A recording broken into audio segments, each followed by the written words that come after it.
wabarakatuh. Innal hamdalillah nahmaduhu wa nasta'inuhu wa nastaghfiruh wa na'udzu billahi min shururi anfusina wa min sayyiati a'malina. Man yahdihillahu fala mudilla lah wa man yudlil fala hadiya lah. Wa asyhadu an la ilaha illallah wahdahu la syarika lah wa asyhadu anna Muhammadan abduhu wa rasuluh la nabiyya wa la rasula ba'dah. Allahumma salli wa sallim wa barik ala nabiyyina Muhammad wa ala alihi wa sahbihi ajma'in. Amma ba'du. Para hadirin jamaah Masjid Al-Ikhlas rahimani wa rahimakumullah. Alhamdulillah, kita bersyukur kepada Allah diberi kemudahan sehingga bisa kembali bertemu di salah satu rumah di antara rumah-rumah Allah. Semoga perjalanan kita ke tempat ini dicatat oleh Allah sebagai pemberat timbangan amal kebaikan di akhirat. Rasulullah bersabda, "Wa man salaka tariqan yaltamisu fihi ilman sahalallahu lahu bihi tariqan ilal jannah." Barang siapa menempuh perjalanan untuk mencari ilmu agama, maka Allah memudahkan jalannya menuju surga. Semoga kita termasuk yang dimudahkan menuju surga.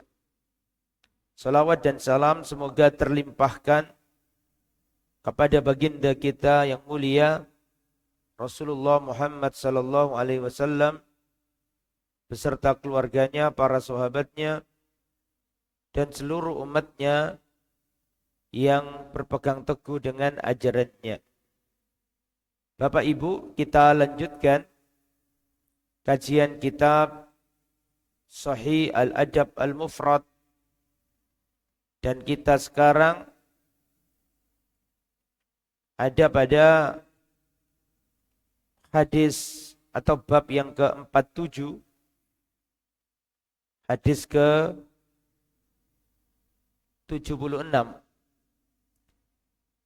Qala al-muallif anil Miqdad ibn al-Aus anil Miqdad ibn al-Aswad, dari sahabat Nabi yang bernama Miqdad bin Aswad.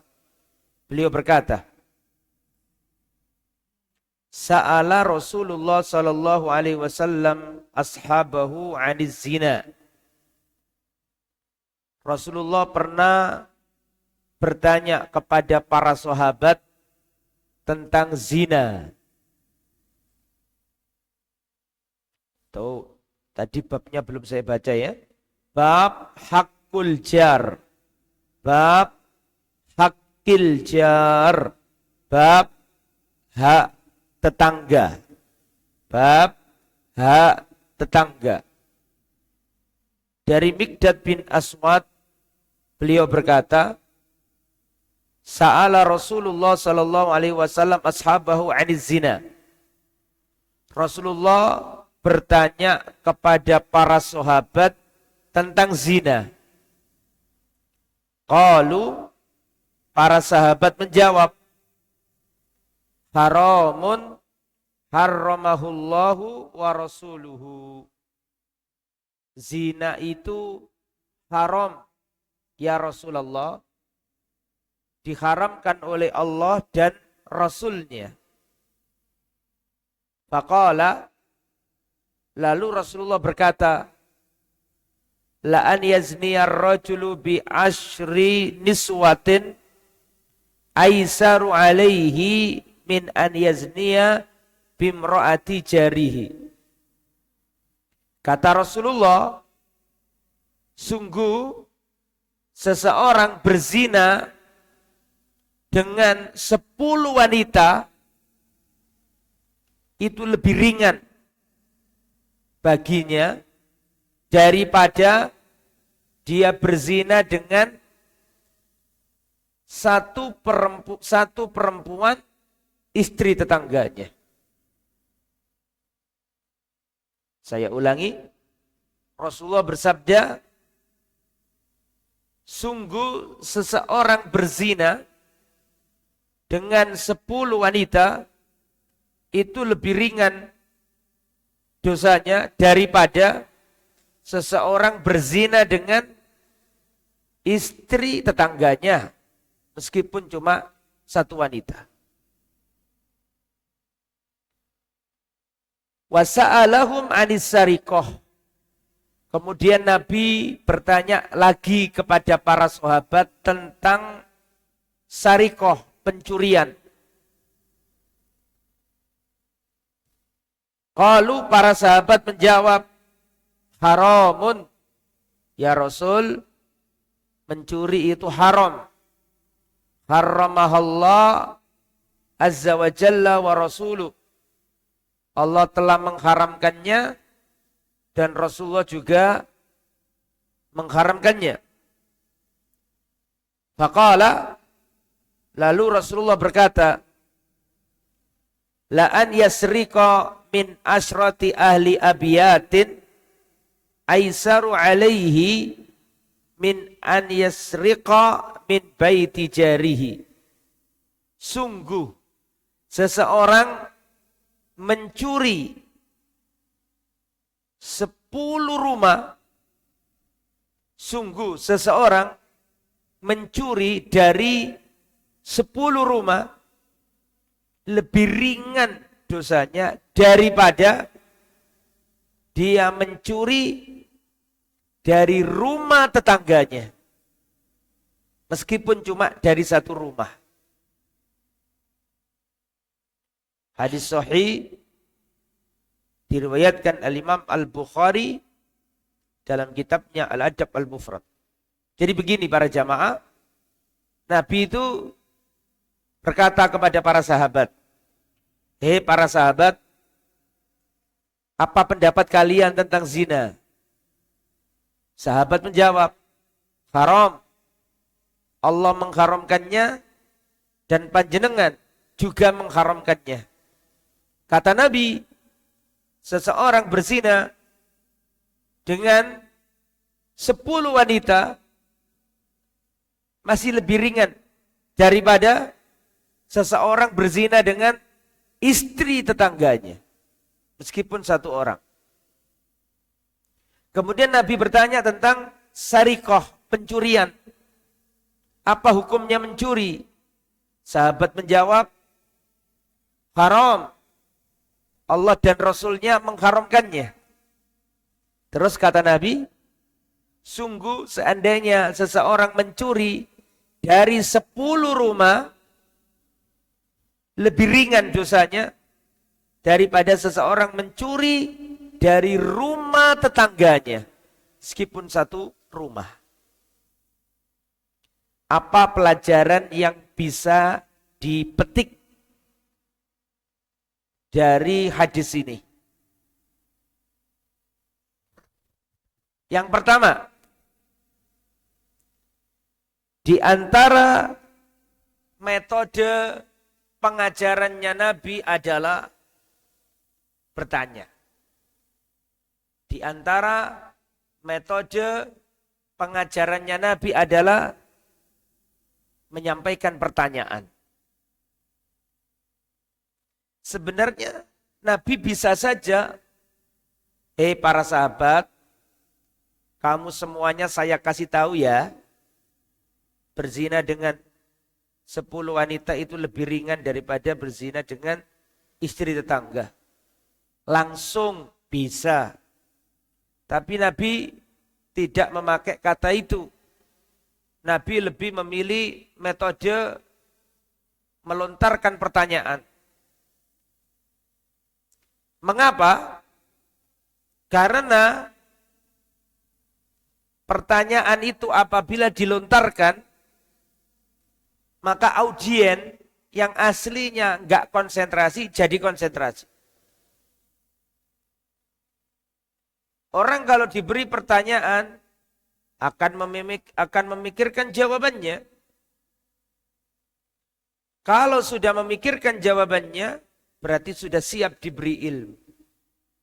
Makanya banyak di dalam hadis metode pengajarannya Nabi bertanya. Bahkan Allah sendiri mengajari kita dengan cara bertanya. Di dalam Al-Quran banyak. Di antaranya, Ya ayyuhalladzina amanu, hal adullukum ala tijaratin tunjikum min adzabin alim. Wahai orang-orang yang beriman, mau enggak kalian saya tunjukkan sebuah perniagaan yang menyelamatkan kalian dari adab yang pedih? Allah bisa saja langsung ngandani, langsung nuturi. Tapi enggak, Allah pakai metode pertanyaan dulu. Dan itu banyak, termasuk Rasulullah Sallallahu Alaihi Wasallam. Jadi ini pelajaran pertama. Di antara metode pengajarannya Nabi adalah melontarkan pertanyaan. Pelajaran nomor 2. Azamatu hakil jiwar. Agungnya hak tetangga. Agungnya hak tetangga. Sampai-sampai dosa itu, dosa berzina dengan 10 wanita, dengan berzina dengan 1 wanita tapi istri tetangga, itu lebih besar dosanya berzina dengan 1 wanita tapi istrinya tetangga. Saking agungnya hak tetangga di dalam Islam. Mencuri dosa besar. Tetapi seorang mencuri dari 10 rumah itu lebih ringan daripada dia mencuri dari 1 rumah milik tetangganya. Jadi pelajaran nomor 2, hadis ini menunjukkan agungnya hak tetangga. Mendolimi tetangga dosanya lebih besar daripada mendolimi orang lain selain tetangga, meskipun sama-sama dosa besar. Berzina itu dosa besar. Tetapi berzina dengan istri tetangga jauh lebih besar. Pelajaran nomor 3.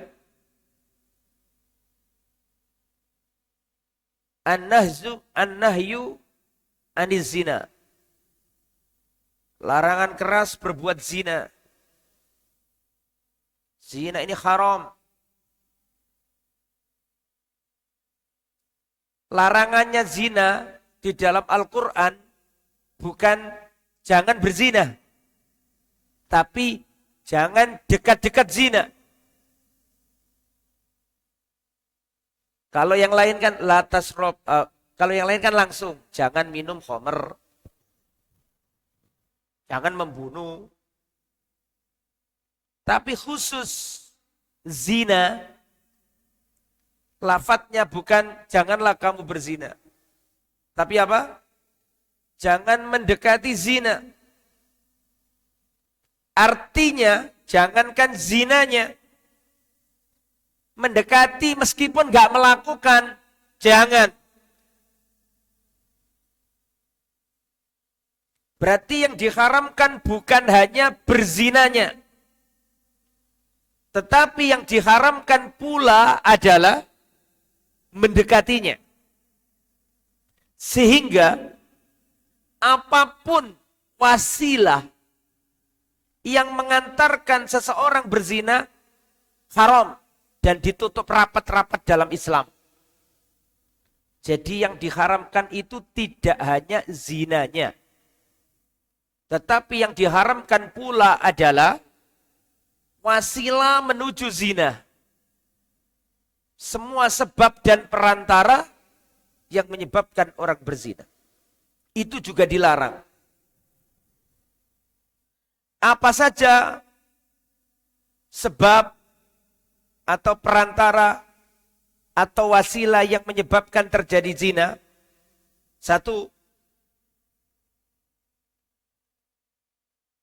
memandang lawan jenis dengan pandangan yang haram. Melihat wanita bukan mahramnya dengan nafsu. Melihat istri tetangga, melihat wanita lain dengan pandangan menikmatinya. Ini wasilah menuju zina. Makanya dalam surat An-Nur ayat 30 Allah berfirman, "Kullil mu'minina yaghuddu min absarihim." Katakanlah kepada orang-orang yang beriman agar mereka menundukkan pandangannya. Wa yahfadzu furujahum, dan menjaga kemaluannya. Perintah menjaga kemaluan setelah perintah menundukkan pandangan. Maksudnya apa? Wong iku nek gak iso jogo pandangane, gak iso jogo kemaluane. Makanya ayatnya berbunyi, Muhammad katakan kepada orang beriman, hendaknya mereka menundukkan pandangan dan menjaga kemaluan. Berarti nek gak iso menjaga pandangan, pasti gak bisa menjaga kemaluan. Itu wasilah pertama menuju perzinahan, an-nadhar, melihat. Rasulullah pernah ketika ihram dengan Fadl bin Abbas. Fadl bin Abbas itu misanannya Nabi, anaknya Abbas. Abbas punya anak, Abbas itu paman Nabi, punya anak namanya Al-Fadl. Jadi Al-Fadl ini sepupu Nabi. Waktu itu Rasulullah bersama Al-Fadl. Terus Fadl ini, terus datang wanita. Datang ke Nabi bertanya. Jadi wanita yang cantik. Al-Fadl itu ngeliatin wanita ini. Maka oleh Rasulullah, wajahnya Al-Fadl ini dipalingkan. Ya, jangan diterusin. Dicegah sama Nabi. Dan setan itu Bapak Ibu menggoda manusia melalui 4 pintu. Sampai catat.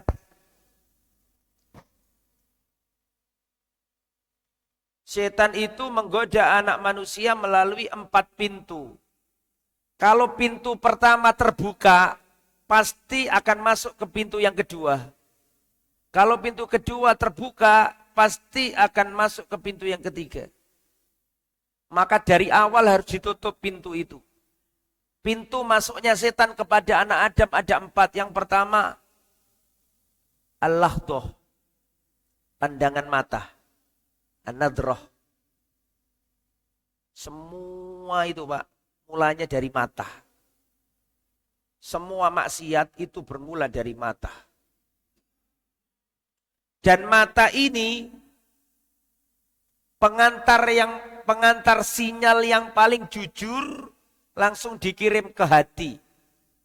Perhatikan saya, lisan bisa mengkhianati hati, tapi mata tidak pernah mengkhianati hati. Di hati A, lisan bisa berbicara B. Tapi mata dengan hati selalu sinkron. Selalu sinkron. Maka untuk menjaga hati, tahan pandangan.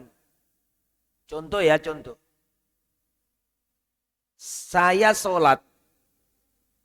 Di depan saya ini ada jemaah lain. Sholat pakai kaos. Kaosnya itu ada tulisannya, lanjutkan. Itu di hati saya mengatakan itu lanjutkan. Meskipun lisan saya nggak ngomong lanjutkan, tapi ketika mata saya melihat tulisan lanjutkan, hati saya lanjutkan. Ketika saya sholat, di depan saya ini ada orang memakai sarung, mereknya Atlas, langsung masuk di hati saya, pasti atlas. Tidak mungkin jadi gajah duduk, tidak mungkin. Apa yang dilihat mata, itu yang ada di hati. Berbeda dengan lisan. Lisan ngomong A, hati bisa B. Tapi kalau mata ini apa adanya. Mata ini jendelanya hati. Saya melihat ini warna merah dan putih, langsung masuk di hati saya, meyakini ini merah dan putih. Karena mata dengan hati selalu sinkron. Hati dengan lisan belum tentu sinkron. Tapi kalau mata dengan hati pasti sinkron. Maka semua kejahatan termasuk perzinahan, sebab utama adalah melihat. Ini pintu pertama. Jadi pintu pertama setan yang pertama adalah apa tadi? Penglihatan. Nomor 2, al-khatrah, lintasan alam pikiran. Setelah dilihat, dipikir, ayo yo, wedok iki ya. Mohon maaf, seksi ya ini. Setelah dilihat seksi, dipikir. Jadi pintu pertama adalah penglihatan mata, pandangan mata. Pintu yang nomor 2 adalah lintasan pikiran kita. Nomor 3, al-lafdhah, ucapan lisan kita. Yang nomor 4, al-khutwah, langkah kaki kita. Zina itu terjadi karena 4 poin ini. Langkahnya zina itu ya 4 ini. Pertama dilihat, dipikir-pikir, terus kenalan, diucapkan. Kenalan, chattingan, ngobrol. Setelah itu langkah kaki, eksekusi, ketemuan. Makanya hati-hati dengan 4. Ya. Nomor 2, wasilah perzinahan. Yang nomor 2 adalah al-khalwah, berkhalwat dengan lawan jenis. Berdua-duaan dengan wanita yang bukan mahramnya.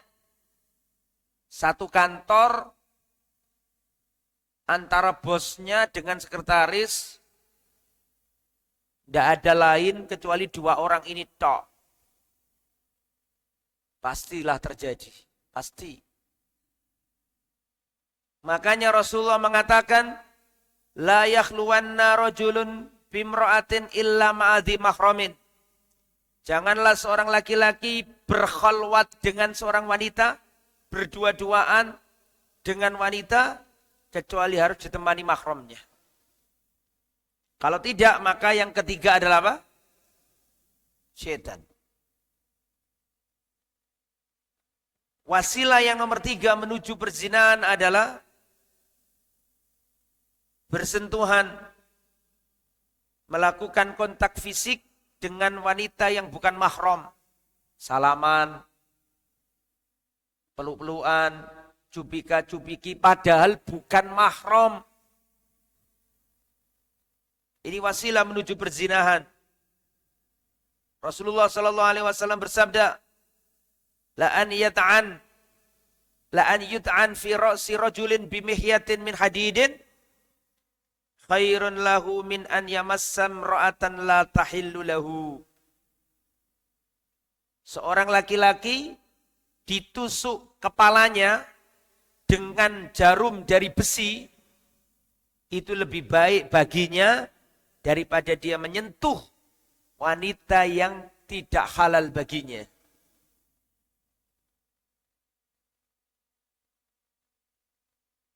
Hadis riwayat Imam At-Tabrani. Termasuk wasilah menuju perzinahan adalah as-safar biduni mahram, safar tanpa mahram. Wanita mengadakan perjalanan jauh tanpa mahram.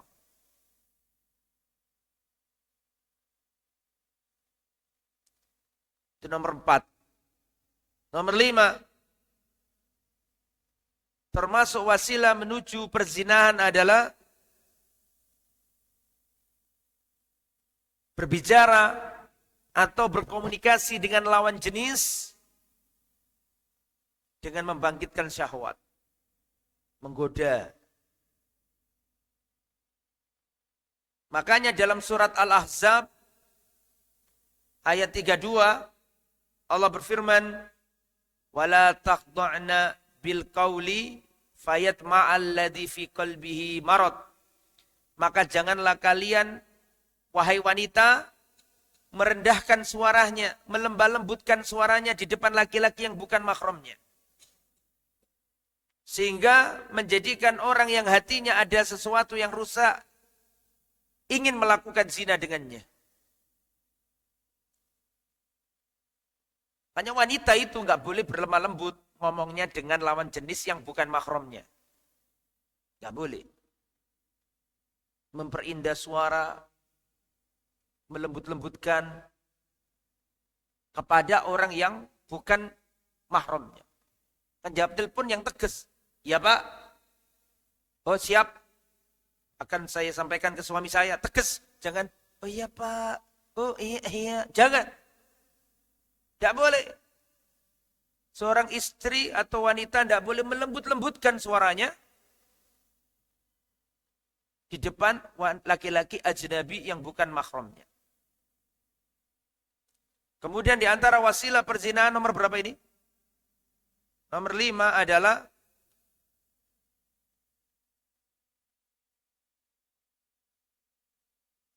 al-ikhtilat, campur baurnya laki-laki dan perempuan. Tidak ada sekat, baik dalam dunia pendidikan, baik apalagi di tempat kemaksiatan, diskotik, campur baur laki-laki perempuan. Nomor 6, kasful aurat, membuka aurat. Ini wasilah menuju perzinahan. Jadi yang diharamkan Bapak Ibu bukan hanya zinanya. Tapi yang diharamkan pula adalah semua pintu menuju ke sana. Semua pintu menuju ke zina ditutup dalam Islam. Ya. Termasuk wanita keluar rumah memakai parfum.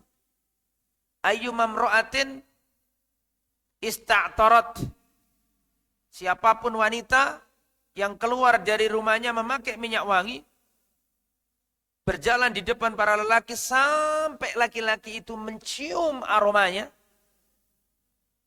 fahiya zaniyah, maka dia adalah seorang wanita pezina. Rasulullah yang menyampaikan itu. Saking kerasnya masalah ini. Kembali ke materi ya, kembali ke hadis. Itu kalau dijelaskan panjang. Jadi pelajaran nomor 3, larangan berbuat zina. Pelajaran nomor berapa sekarang? Pelajaran nomor 4 ya. Dari hadis. Nggih, leres. Tahrimus sarikoh. Keharaman mencuri. Keharaman mencuri.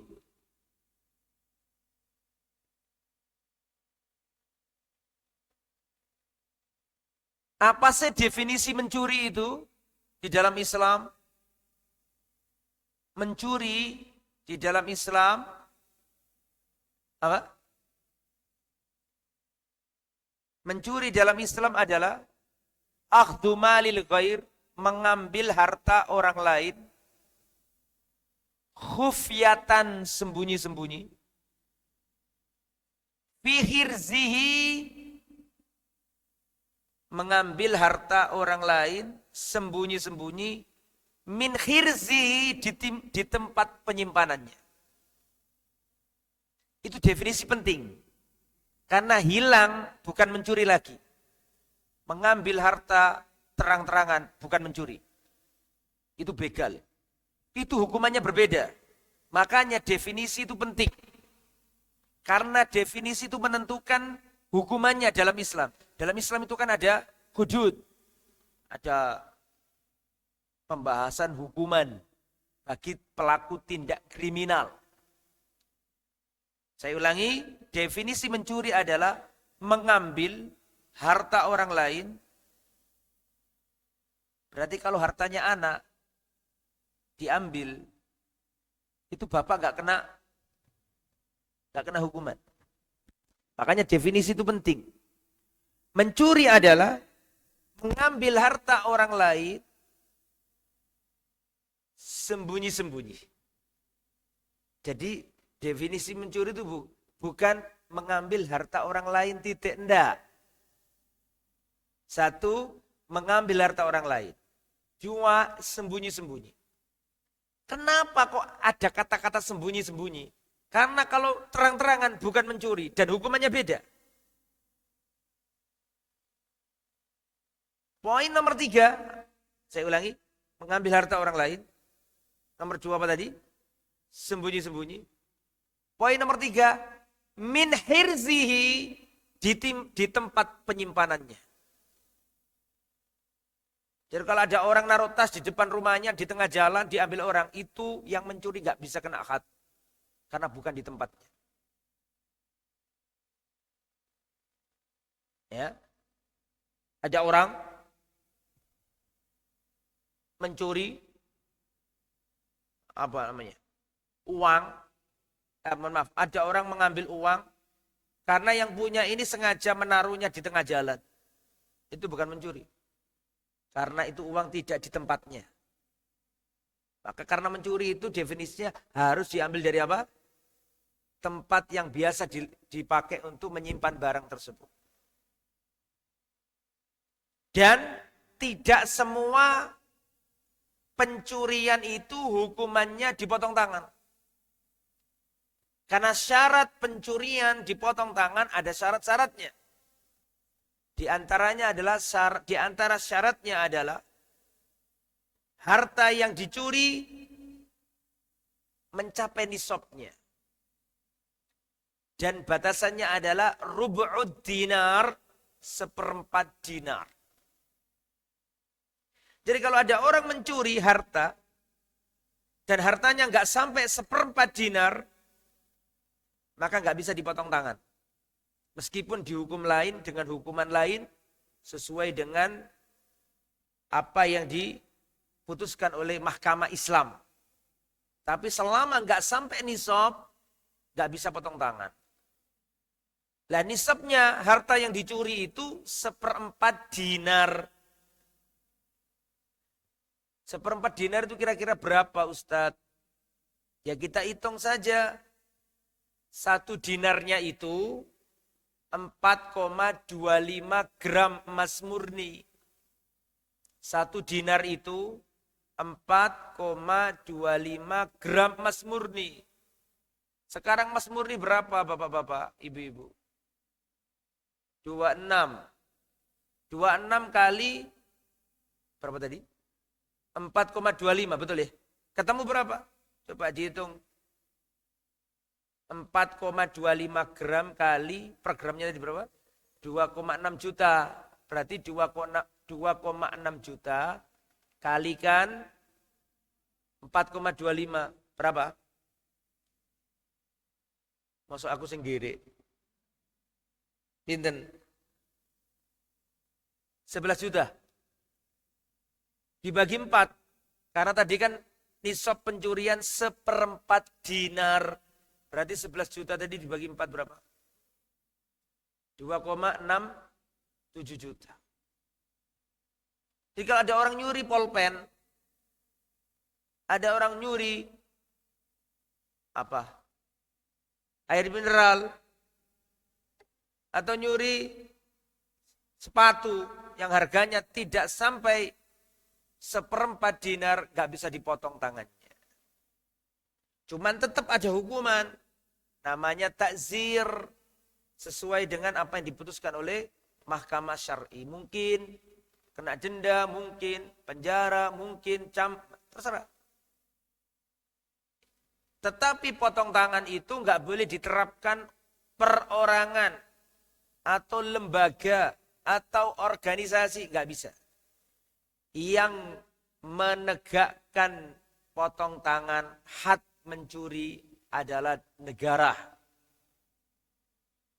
Negara harus ada payung hukum, harus ada legalitas.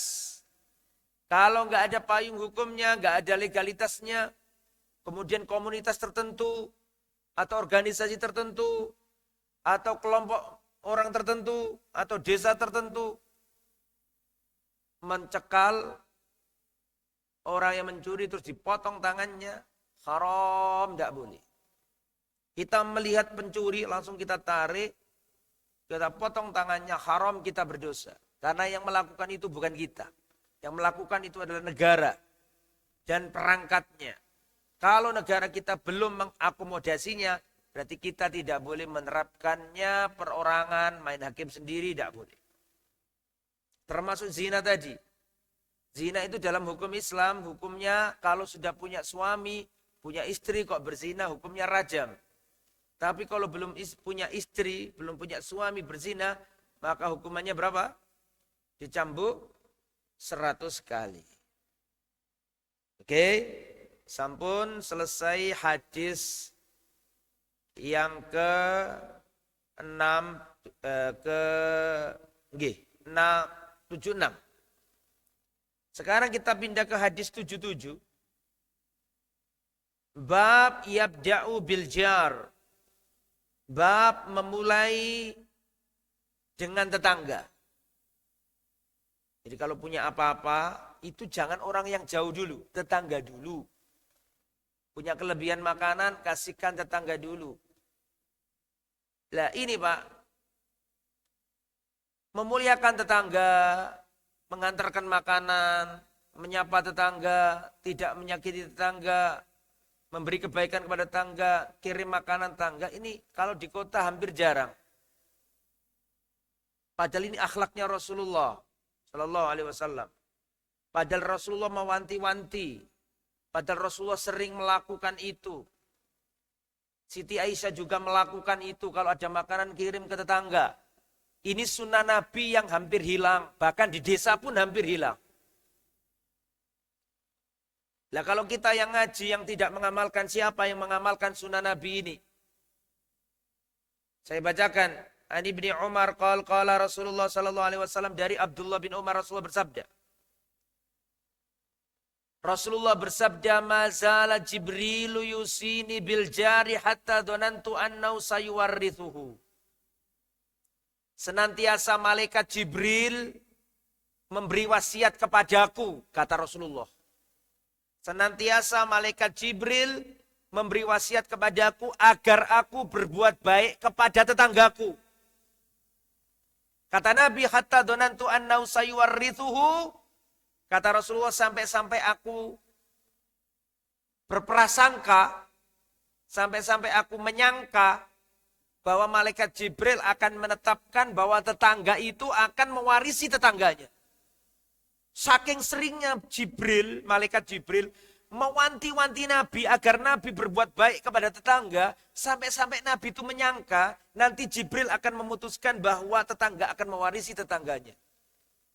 Saking seringnya malaikat Jibril menyampaikan kepada Nabi untuk berbuat baik kepada tetangga. An Abdullah bin Amr bin al-As, perhatikan. Dari Abdullah bin Amr bin As. Annau dubihat lau syatun. Disembelihkan untuknya seekor kambing. Jadi Abdullah bin Amr bin As ini disembelihkan kambing oleh budaknya, pembantunya. Faja'ala yaqulu li hulamihi, setelah kambing itu disembelih, maka Abdullah bin Umar berkata kepada budaknya, "Ahdaita li jarinal Yahudi?"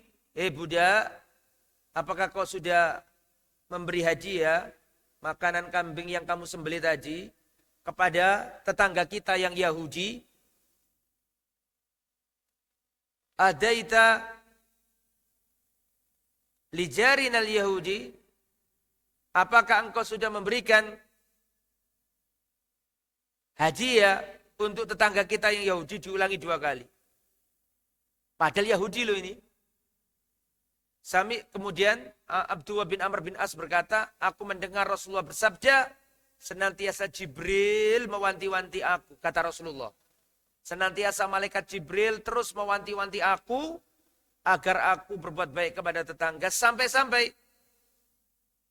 aku mengira tetangga akan mewarisi tetangganya.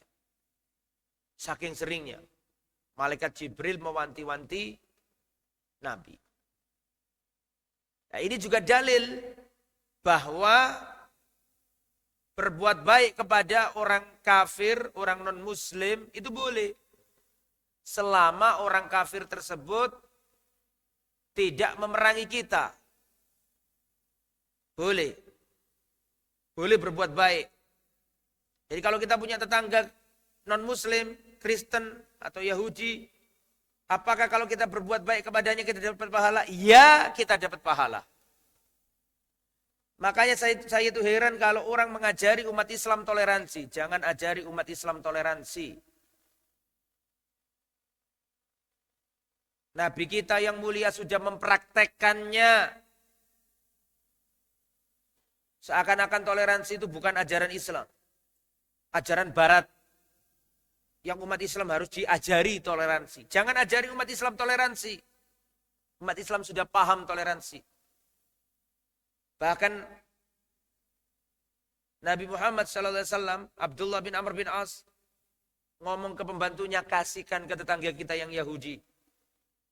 Bahkan ayat Al-Quran juga mengatakan, la yanhakumullah, kamu tidak dilarang berbuat baik sama orang kafir. Dan sekarang ini ngomong kafir gak boleh, Pak. Jangan ngomong kafir lah. Ngomong non-muslim saja. Padahal bahasa Al-Quran itu ya kafir. Kafir itu orang yang bukan Islam. Dan ketika kita katakan kafir bukan berarti kita mendoliminya. Itulah definisi yang disampaikan di dalam Al-Quran. Gak ada di Al-Quran non-muslim. Di dalam hadis non-muslim. Yang ada kafir.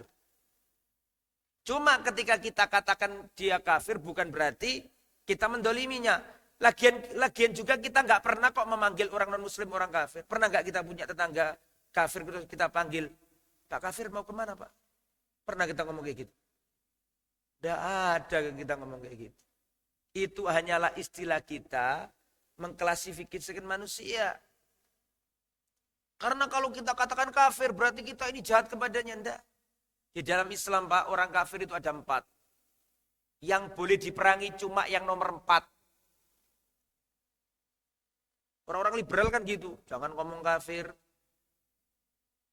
Ketika kita menyebut orang yang tidak Islam dengan kafir, itu bahasa syar'i, itu bahasa Al-Quran, bahasa hadis. Bukan berarti kita mendoliminya. Bahkan para ulama menjelaskan orang kafir itu macamnya ada berapa tadi? Halo? Ada 4. Semuanya gak boleh diperangi, gak boleh dibunuh. Yang boleh cuma yang nomor 4. Apa saja Ustadz? Sudah pernah saya jelaskan belum ini? Yang pertama, kafir dhimmi. Kafir dhimmi itu Pak, orang kafir yang ada di dalam naungan negeri Islam. Seperti yang terjadi di Medina ada orang Yahudi. Seperti ketika Umar bin Khattab menaklukkan Palestina. Ada orang Yahudi. Orang dhimmi. Ada orang Nasrani, orang Kristen. Bahkan gereja makam Kudus. Sejak zaman dulu sampai sekarang masih ada. Di dekat Masjidil Aqsa. Tidak dirusak oleh kaum muslimin. Karena mereka itu dhimmi.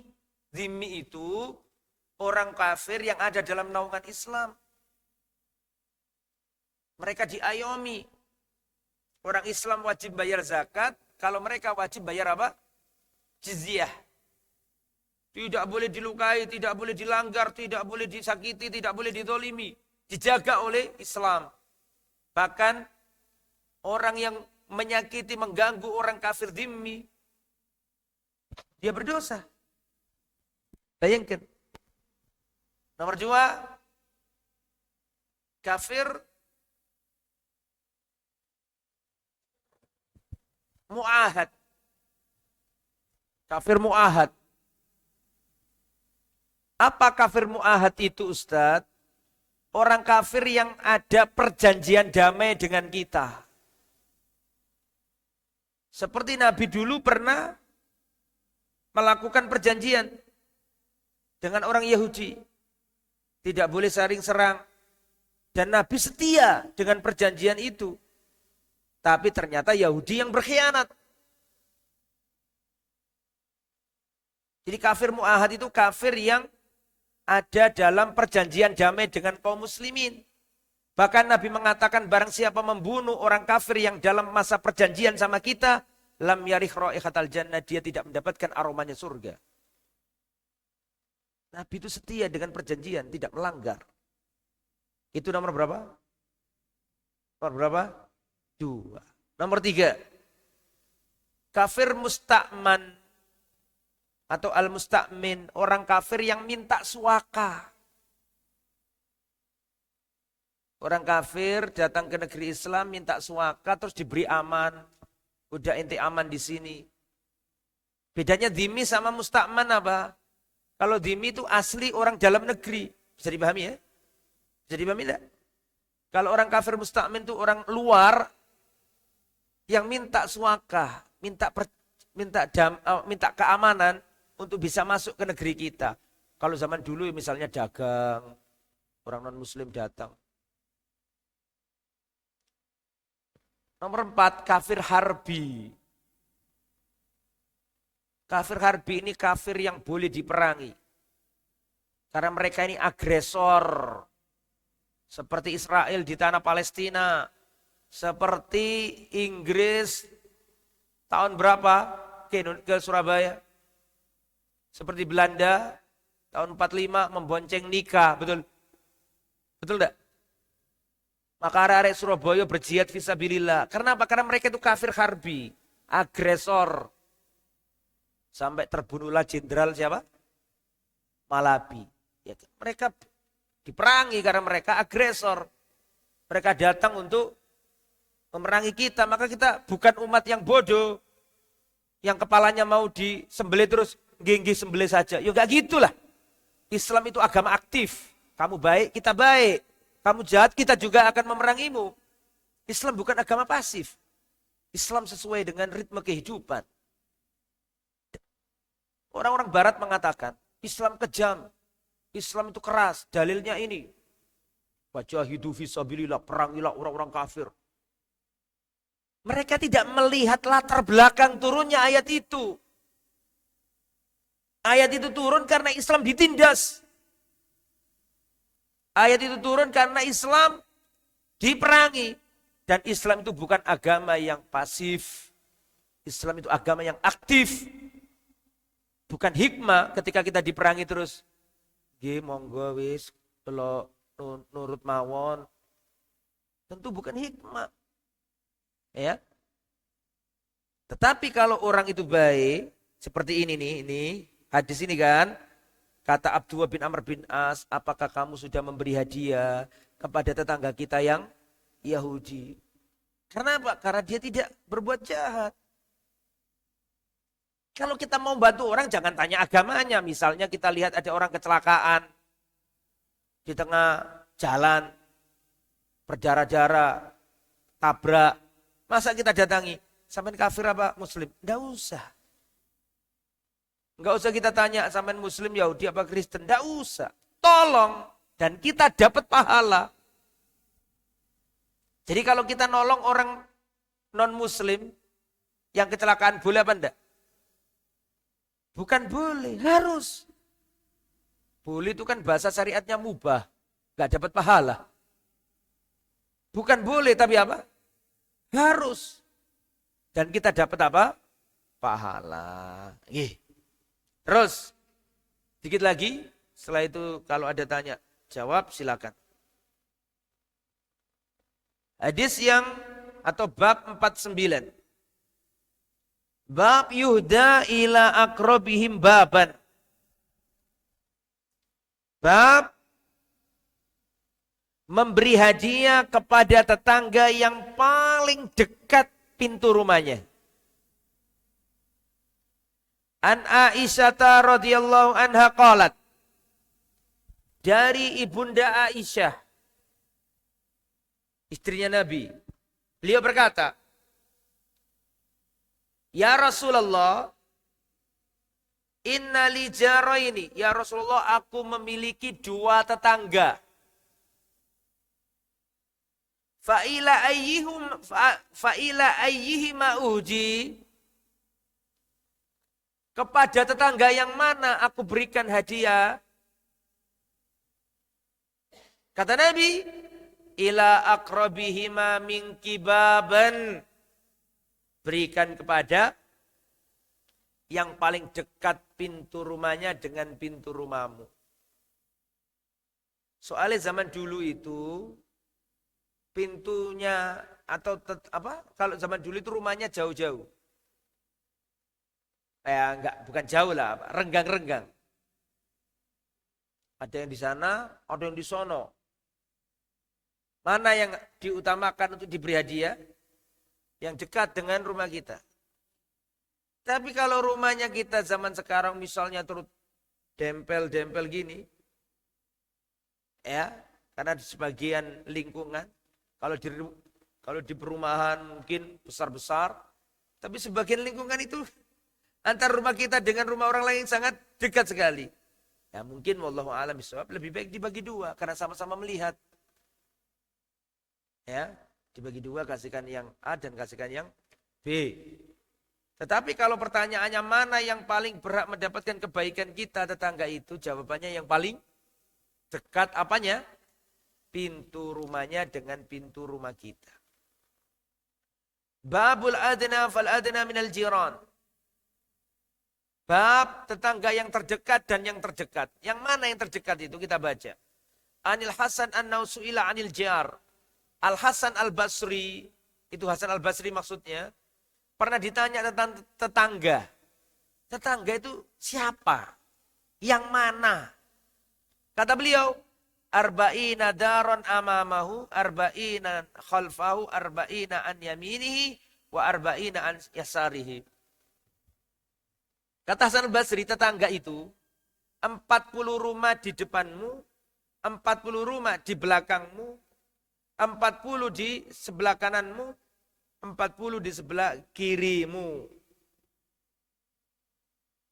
Banyak ya. 40 kali 4, 160. Itu menurut Hasan al-Basri.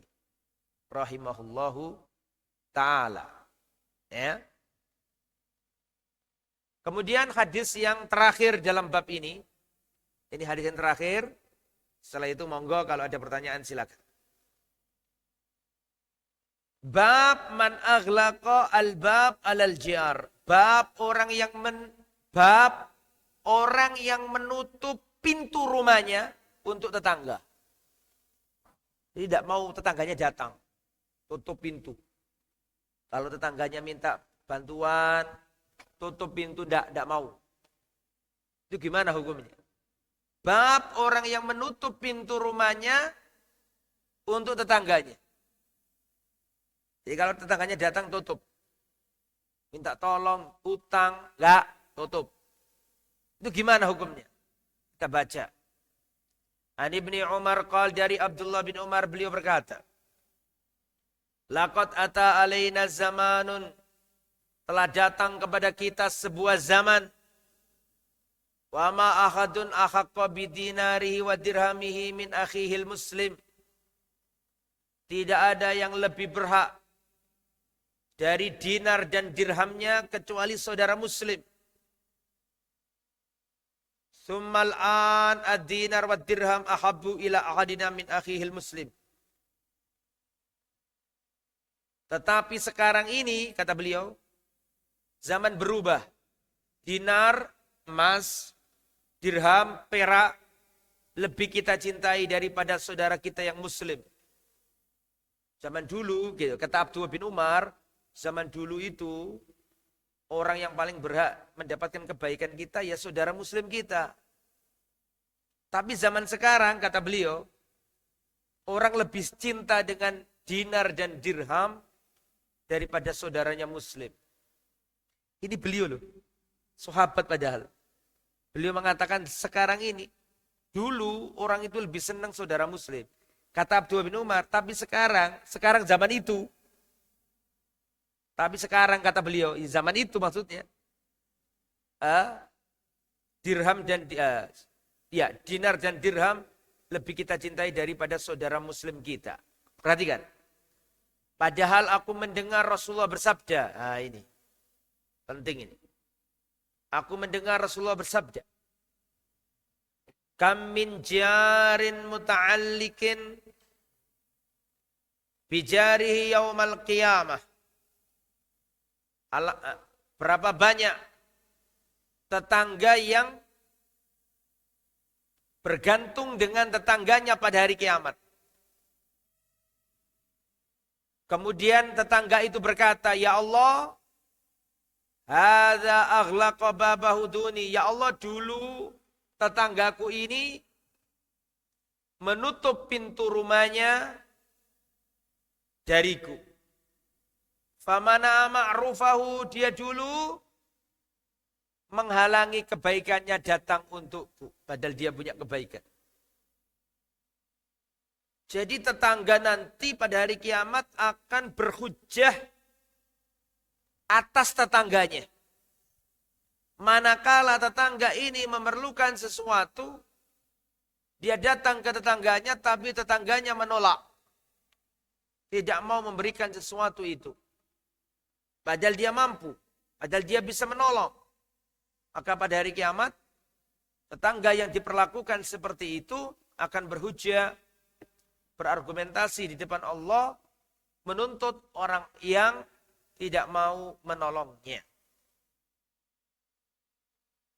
Lah tentu beda perkara kalau orang ini sering ditolong tapi tidak pernah mengembalikan uang, atau dia semakin balelo, atau orang ini punya track record yang buruk. Nah itu beda lagi ya. Tapi kalau kita punya tetangga memang orang baik, tapi dia kekurangan dan dia butuh bantuan, maka hendaklah kita menolongnya. An Abdillah ibn al-Musawir qala sami'tu ibn Abbas yukhbiru ibn Zubair. Aku mendengar Abdullah bin Abbas mengabarkan kepada Abdullah bin Zubair. Beliau berkata, aku mendengar Rasulullah bersabda, Laisal mu'minul ladzi yashba'u wa jaruhu ja'i. Bukan orang beriman jika dia kenyang sedangkan tetangganya kelaparan. Bukan seorang mukmin yang dia kenyang sedangkan tetangganya kelaparan. Subhanallah, ini semua mengajarkan kepada kita bahwa kita harus berbuat baik kepada tetangga. Sampai-sampai Nabi menghilangkan nama iman. Bukan iman. Orang yang dirinya bisa kenyang, tapi tetangganya kelaparan. Itu bukan orang beriman. Nabi menafikan kesempurnaan imannya. Na'udzubillah min dzalik. Selesai. Kalau ada pertanyaan silakan. Monggo.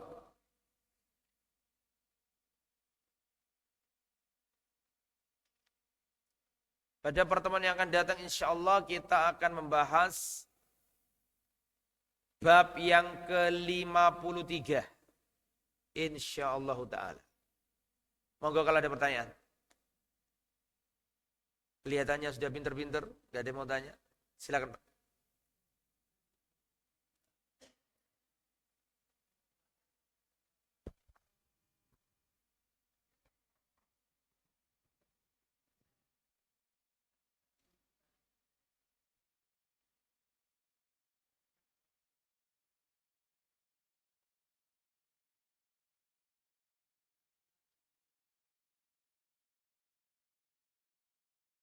Bagaimana melayat orang non-muslim?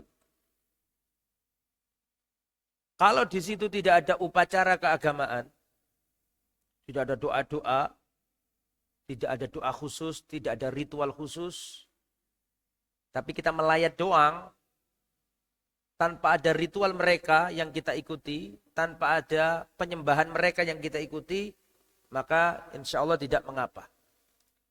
Bahkan Rasulullah menyuruh Ali mengubur jenazah ayahnya. Boleh enggak orang muslim mengubur jenazahnya orang kafir?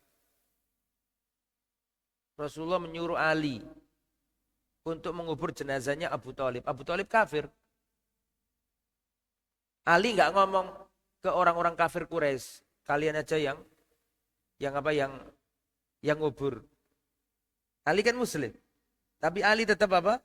Disuruh Nabi untuk menguburkan jenazah ayahnya yang kafir. Siapa namanya? Abu Thalib. Maka kalau sebatas datang, ya tapi tidak ikut ritual-ritual mereka, ya kemudian disuguhkan makanan, karena niatnya mungkin menghormati kita yang datang begitu, bukan karena ritual kan, dan itu bukan sembelihan, maka Allah semoga nggak apa-apa. Kayak kita bertamu begitu. Adapun sembelihannya orang Nasrani boleh kita makan. Karena ada ayat yang membolehkan itu. Sembelihannya ahli kitab, wa ta'amul ladzina utul kitaba khilul lakum, makanannya ahli kitab halal bagi kalian. Yang haram itu sembelihannya non ahli kitab. Penyembah berhala. Kalau sembelihannya Yahudi dan Nasrani masih boleh. Tapi sembelihannya orang kafir yang non ahli kitab itu yang nggak boleh kita makan. Wallahu a'lam bishawab. Kecuali kalau makanan yang haram. Memang dasarnya sudah haram, maka nggak boleh. Wallahu a'lam bishawab. Ada lagi pertanyaan? Ibu-ibu? Cukup? Sudah suruk belum ini? Sudah ya? Semoga bermanfaat. Jangan lupa kita sholat syuruk supaya kita mendapatkan pahala dari Allah Subhanahu wa taala. Kita tutup dengan bacaan kafaratul majlis. Subhanakallahumma wa bihamdika asyhadu an la ilaha illa anta astaghfiruka wa atubu ilaik. Assalamualaikum warahmatullahi wabarakatuh.